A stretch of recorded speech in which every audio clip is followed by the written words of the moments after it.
Ceann Comhairle, and I move that this bill be read a second time. Ceann Comhairle, deputies, it is difficult to understate the importance that planning plays in almost every aspect of our day-to-day life. Good planning can deliver generational benefits that will last many lifetimes.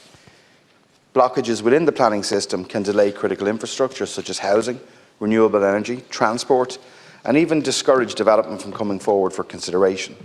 Planning is, by its essence, a complex process, balancing the wider needs of society and the common good with the concerns of individuals, considering the environmental, social and economic merits of a proposed development, expertly weighing up the array of technical documentation whilst also taking into account of the critical input of citizens, stakeholders and environmental NGOs amongst others. Each planning decision is decided on its own merits, accounting for the unique environment and set of circumstances to which it relates. It is in this context that in 2021, the Government instigated a review of the Planning and Development Act 2000. There is no doubt that the planning landscape has changed profoundly over the last quarter of a century, and therefore it is clear that the legislation underpinning the planning system required a major overhaul. Some have criticised the length of time it has taken to do this work, whilst others have suggested that the process has been rushed. The truth is that this work has been conducted methodically. In the first instance, underpinned by a 15-month review by the Attorney-General, informed by dozens of key stakeholder voices in the planning area in particular, then put under the microscope in the form of a draft bill at the beginning of the year, and subject to very extensive pre-legislative scrutiny, actually 3 months pre-legislative scrutiny within this House. Throughout, we have ensured that the bill remains aligned to our European and environmental obligations, while also protecting public participation, which is the hallmark of our planning system. Excuse me. All of the scrutiny, review, debate and analysis that has taken place has been welcomed, it's been considered and deliberated in order to produce the bill before us today, the third largest bill in the history of the state. Through this bill, I'm enhancing clarity, I'm improving consistency and increasing confidence in the planning system. I'm achieving this through the alignment of national, regional and local tiers of planning, encouraging public debate and participation at the plan-making stage, and through the review and refinement of many of the processes, parameters and timelines of the current planning system. I will now take you through some of the pillar reforms within the bill to demonstrate how it will form the cornerstone of the planning system for the coming decades. The National Planning Framework will continue to spearhead the planning agenda in Ireland, and the bill proposes a plan-led system and structure whereby all tiers of planning, from regional to local, align with the strategic objectives set out in the National Planning Framework. Put simply, lower order plans will be required to align with higher order plans, with development plans aligned to regional strategies and in turn to the National Planning Framework and national planning statements, and with the area-based plans aligned to the development plans. Ministerial guidelines will be updated to be replaced by national planning statements. These statements will be subject to consultation and approved by government and provide much greater clarity, whereby alignment with national planning policies and measures will be mandatory, whereas the associated guidance that will outline how these policies should be implemented will be discretionary in nature. This will allow the system to remain responsive to change and allow government policy to inform project and programme delivery throughout the life cycle of the NPF. To ensure consistency in a timely manner, there will also be a process to expedite review of planning development plans after any changes to the NPF, or when new planning statements are introduced, to make sure that the system remains in alignment. These provisions also greatly improve scope for the various tiers of the planning system to more closely relate to one another, thereby providing greater clarity and consistency for all involved, from individual citizens to residents groups to landowners and developers, and ultimately, where necessary, the courts, who have become the final arbiter of some planning decisions in recent years. Development plans will have a 10-year lifespan rather than the current 6-year lifespan, and will be more strategic in nature than under the 2000 Act. An interim review of the development plan will occur at year 5 in order to take into account of wider changes since the plan was prepared and to allow it to be updated if required. This will provide both more up-to-date and strategic plans, providing greater certainty that there is sufficient zoned land available at all times to align with the needs of the housing and economic development, and again providing much greater certainty over a longer period of time for all stakeholders and for all of our citizens. The 10-year cycle with 5-year reviews will mean that every elected member will be involved at minimum in either making of the development plan or the review and possible amendment via the interim review.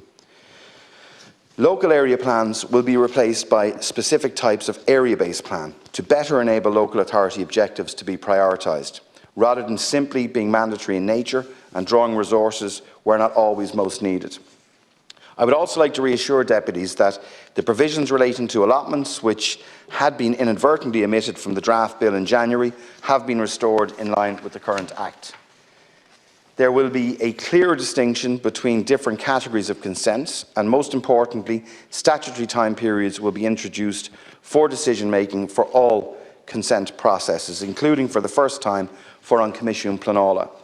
This will bring increased certainty to the planning consent process for both public and stakeholders involved in the delivery of key infrastructure such as housing and renewable energy. The headline time periods for An Comisiún Pleanála will range from 18 weeks for appeals of decisions of planning authorities on smaller scale development proposals to 48 weeks for larger scale strategic infrastructure developments. The varying timelines reflect the differing complexities of applications dealt with by An Comisiún. These timelines will be introduced on a phased basis, starting with those for strategic infrastructure developments, and that includes energy and transport projects. There will also be a system of proportionately escalating measures in place if the Commission does not make decisions within the mandatory timeframe set out. There will be a new organisational structure for the Board, which will be renamed An Comisiún Pleanála, with 3 central pillars. The Planning Commissioners, who will be responsible for all decision-making regarding appeals and applications made to it under the new bill. The separate corporate structure, which will be led by an overall Chief Executive Officer, a strengthened management team. An organisational structure will undertake all organisational and technical functions to support the core decision-making role. The governing body, which will be responsible for the governance and performance of the organisation. Government is already backing these reforms with resources to match the ambition.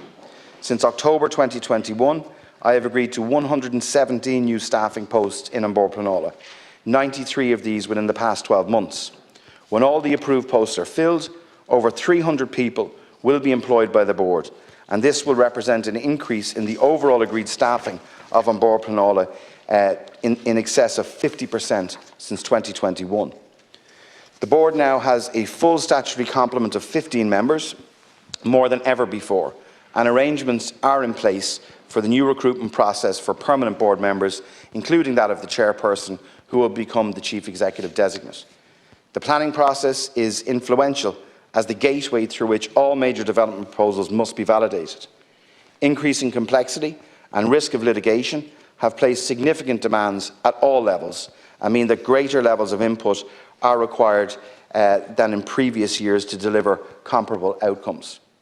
The staffing increases approved at An Bord Pleanála are also required at local authority level and for marine planning, and I'm preparing a ministerial action plan to support this approach, which will set out a series of actions to be delivered on by stakeholders.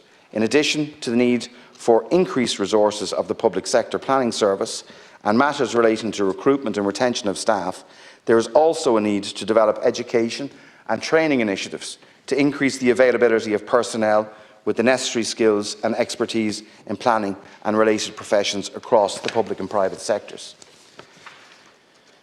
Another crucial area of reform this bill introduces are a range of reforms to the judicial review of planning cases.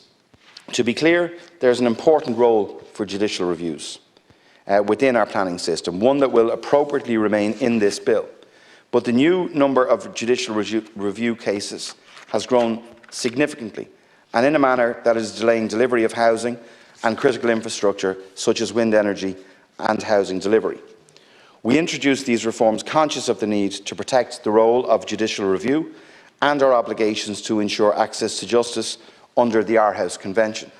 In the first instance, by moving to a more truly planning-led system and ensuring greater consistency of approach with regard to the planning policy, it is intended that this will reduce the scope for material contravention of plans and policies in subsequent planning decisions.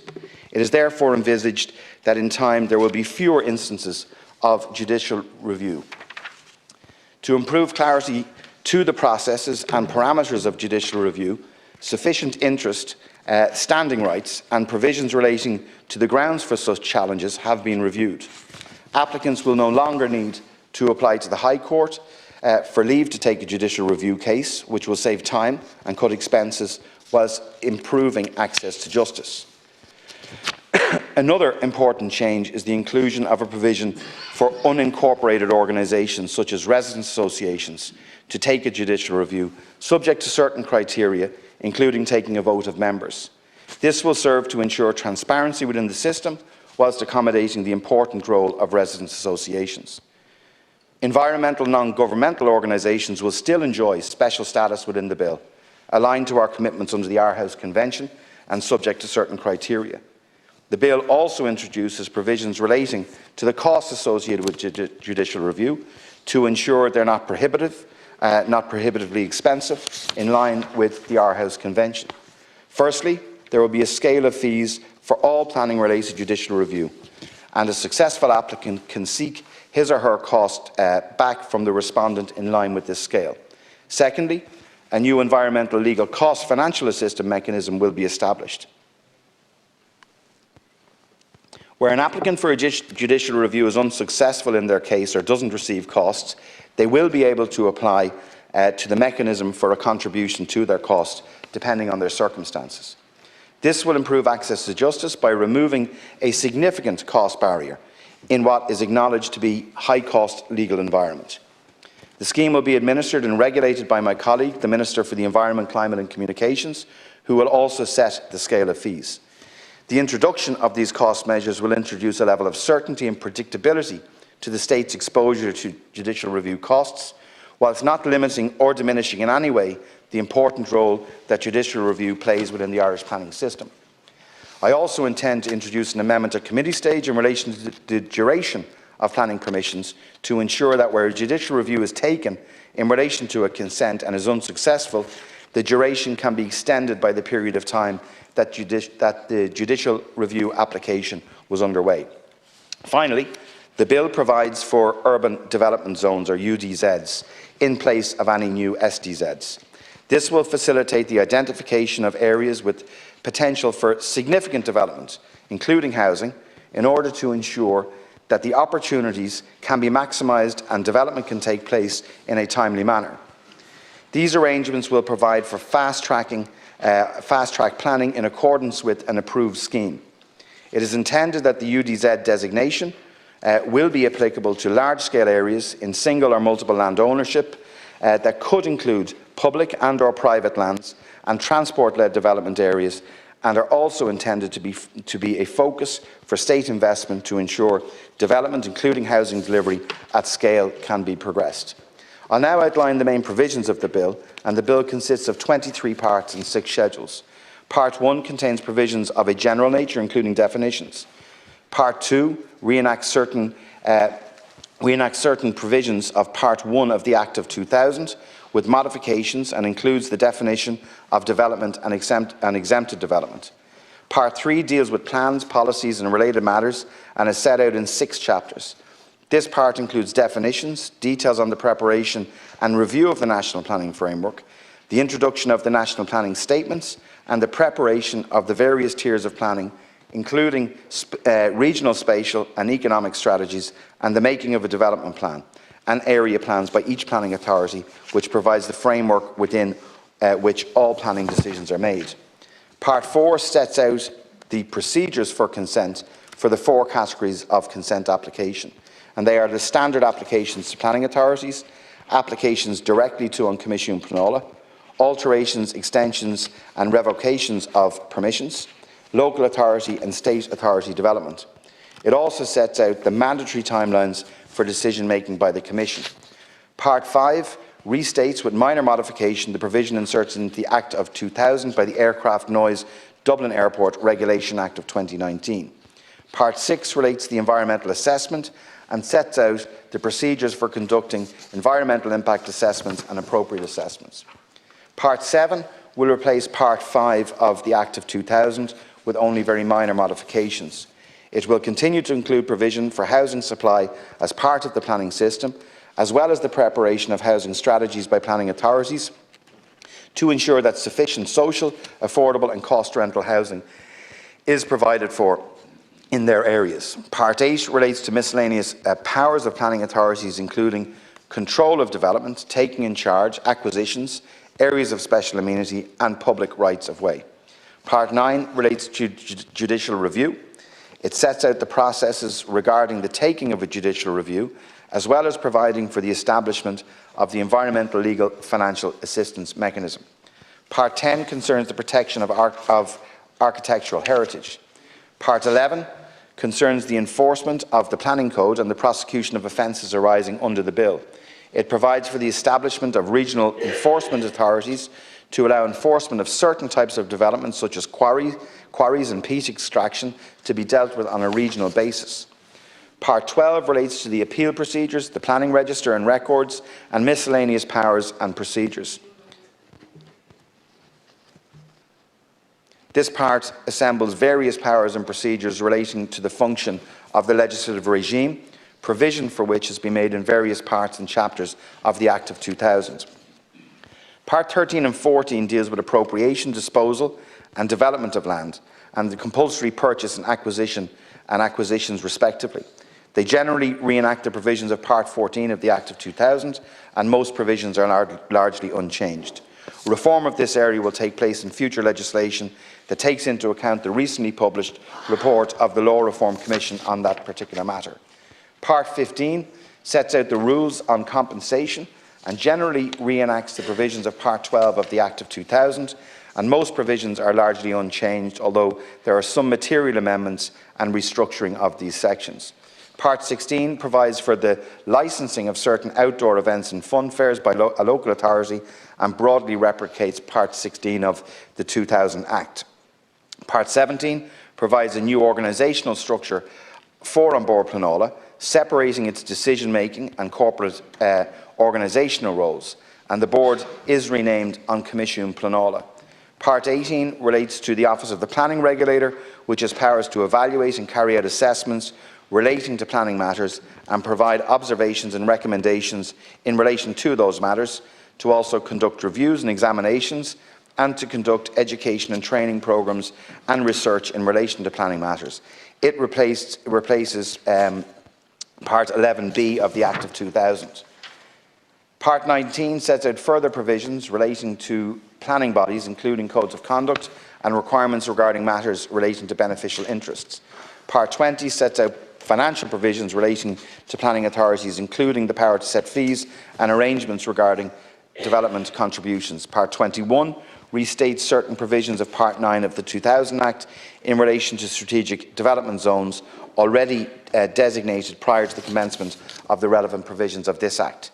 Part 22 relates to urban development zones and sets out the arrangements for the identification of suitable sites, the inclusion of candidate urban development zones within a development plan, the designation of urban development zones by government, and the making of a development scheme for all or part of an area. Schedules 1 and 2 deal with Chapter 4, Development. Schedules 3 to 6 relates to compensation, including the rules for determination of compensation and reasons for which compensation is excluded. Schedule 7 relates to compulsory purchase. While largely unchanged, the schedules have been updated to take into account of changes made in this particular bill. You'll see at this stage the sense of scale, of complexity and interdependence within the legislative framework for the operation of planning in Ireland. The bill before you is the product of an already massive collective effort by the Office of the Attorney-General, the Office of the Parliamentary Counsel, a wide range of government departments, and in particular my own, and I particularly want to thank the officials in my own department who have worked so diligently on this really important piece of legislation for well over a year now, and input from a diverse range of stakeholders, each of which share a common goal to deliver the best possible planning system for our country. At its core, the bill is centred on achieving clarity, certainty and consistency in our planning system, and I'm committed to building cross-party support in this critical area. It is vital we embed structural changes to our planning system to help tackle the need for more housing, for improved infrastructure and to urgently address climate change. I'll bring forward a number of amendments at committee stage. In particular, these amendments will deal with transitional provisions to move the planning system from the provisions of the current 2000 Act to those under this new bill, as well as relating to the organisational structure of the Office of the Planning Regulator and the extension of duration for consents that have been subject to judicial review, as I've mentioned already. There will also be a number of technical amendments, including relating to compensation in the maritime area and refinements of Part 6 relating to environmental assessment. Legitimate policy disagreements are the beating heart of political debate. However, politics can also reach consensus on badly needed change to meet shared goals. In turn, I will consider openly the input of the members of this House, as I've done throughout this process, and I will seek to respond to any specific questions and engage further at committee stage. I commend the bill to the House. Thank you very much, Minister.